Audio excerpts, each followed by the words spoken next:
about it, guys? Welcome back to Just Tooling Around. Cam here. Today we're going to be back on our Superduty project. We're going to dive into the interior, try to freshen it up a little bit. So let's get on it. Well, as you can see, I kind of got a little ahead of myself and had already started working on it before I pulled the camera out. So as many of you know, this was a truck that we bought from an auction. It was an over-the-road truck used to service 18-wheelers for a local company. And you could definitely tell that they never cleaned the cab of this thing out. I'll try to throw some pictures in the video that I took of it, but when I pulled the seat out, it was jam-packed with soy sauce from the Chinese restaurant, old lottery tickets, and tons of cigarette butts. I mean, this thing was nasty. So I went ahead, pulled the seat out, cleaned as much of that up as we could, and I've started pulling some of the interior panels that hold the headliner on. The headliner's trashed. It smells horrible. I picked up some cloth to redo that, and I want to pull out all of the interior plastic, pull it out and clean it. I did do some cleaning on the passenger side door panel, and it cleaned up pretty well, so I kind of want to go through and do the rest of the cab like that. So I think what we're going to do next is pull the plastic off for the A-frame, come back, pop our seatbelts out, pull that off, and then get this headliner out of here. So start with taking off the driver's side sun visor. I grabbed a bunch of little small sandwich bags so I can remember where all the hardware goes, because there's none of these screws that are the same size. Every one of them's different. So don't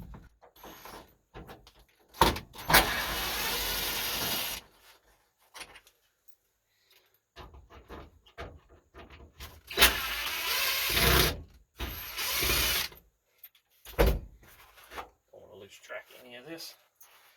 Luckily the visors themselves aren't in bad shape. A little bit of cleaning up, those will be fine. So I'll take these two bags, and I'll set them out here on the flatbed. Get those scrubbed up. Let's see. Let's go ahead and take this A-pillar plastic off here. Wasn't on by a whole lot. Let's see.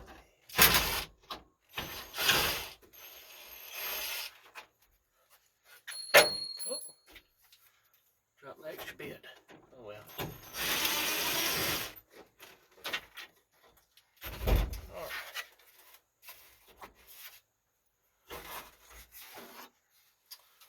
Got that out of there. What I'll do. One long screw. I think that's the one that goes through the base right here. Two shorter ones up at the top. We'll take that. I set my camera stand directly on the bags I was using. We'll go ahead and pull the passenger side out. And I guess while I'm over here, I'll go ahead and pull all the screws out of the one in the back window right here.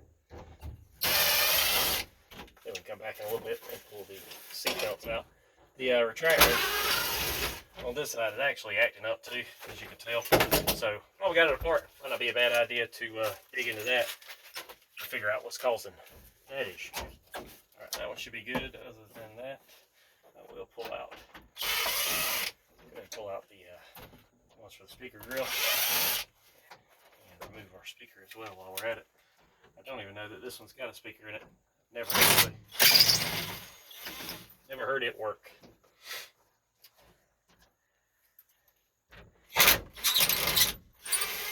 At some point I also want to pull that head unit out. I don't know if you could tell in some of the videos, but whoever did the wiring on this really got it messed up. So I'm thinking that they used the dimmer switch for the 12-volt power to turn the unit on and off, because I can actually, when I pull the headlight switch on to turn the lights on, it actually turns the radio on. And when you turn the headlights on while you're driving, it's like it resets power on it as well. Same thing with the dimmer switch. When you cut the dimmer switch down to a certain point, the head unit cuts off. So we need to do some digging in there. Plus, they've got some of the speakers wired up backwards, so when you are trying to use the fader on there and change it front to back, it ends up actually doing crisscross. I think they've just got their wires a little mixed up, but that's stuff for a later date. All right, got all that off. We'll jump around and take everything off on the passenger side. All right, so I got the A-pillar plastic out on both sides. I came over here and I want to show you this. So I went to roll that edge of that carpet back and just look. This is what I've been dealing with pretty much everywhere. Just years of dirt and grease and just grime pretty much packed in everywhere in here. I'm gonna grab my little panel tool and pop that out so we can take these off on both sides, get those out of here and clean them up. And I don't know, I'll probably go ahead, pop my shifter boot off here in a minute and take the rubber flooring out of it. I'm pretty sure that jute padding is wet, and I'd really rather just pull it out, take this off, spray it down with some simple green and pressure wash it, and then we can stick that back down in here.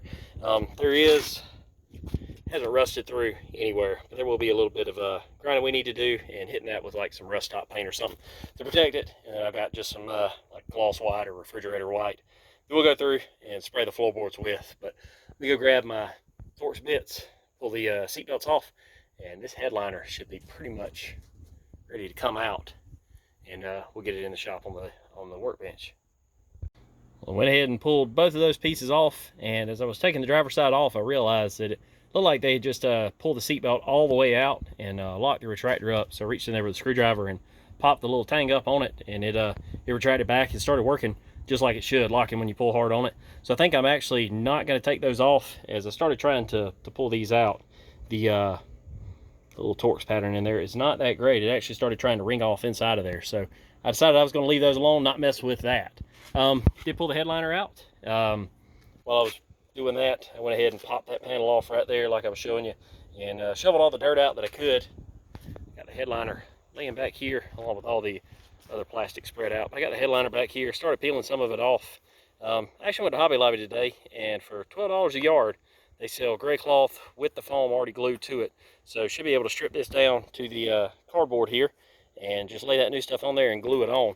One thing I will say is this little corner, as I was pulling it apart, it was already broken, but it finally came apart. So I'm going to take and tape that back together. Doesn't really have to hold a whole lot of anything.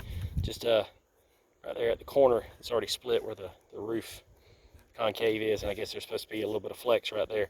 I'll take that back together enough that when we put our cloth on it, it should hold just fine. But we'll finish stripping this, finish stripping the interior. I want to get everything out of it, get all my tools out of it, and pull the rubber floor, and that's probably where we'll stop inside today, and then we'll jump on that headliner.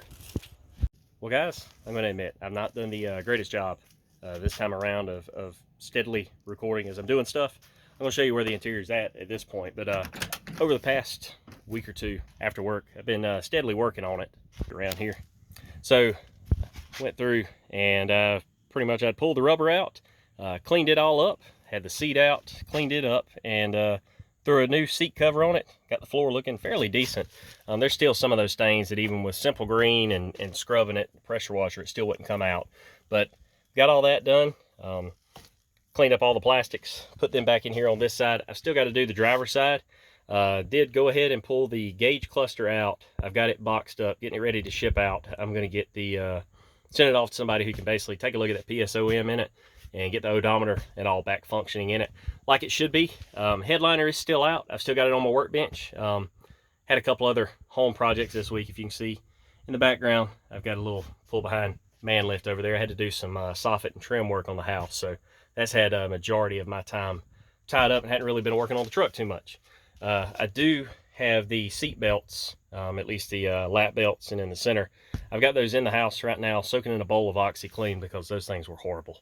You couldn't tell that they were gray. They were so dirty.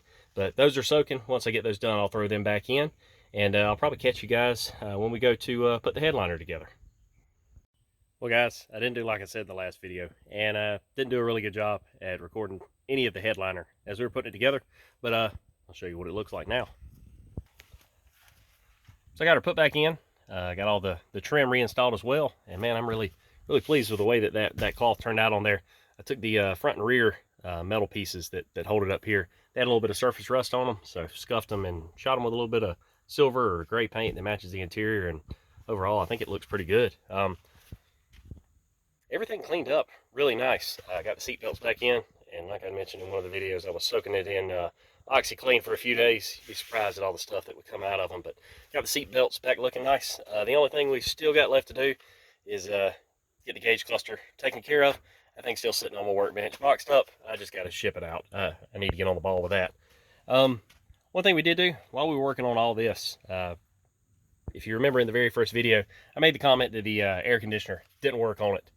The truck had a brand new AC compressor on it. And as I started digging through glove box, looking at all the service records and all, they stopped driving this truck right around the start of COVID. And around that same time is when they put the new AC compressor on it. From everything I can tell, it got parked then, never was charged, and never was moved again until I bought it from the auction earlier this year. So I went through, recharged the system, checked it for leaks 2 or 3 times, and it's been working well for like 2 weeks now. No issues. Really cold air, works really well.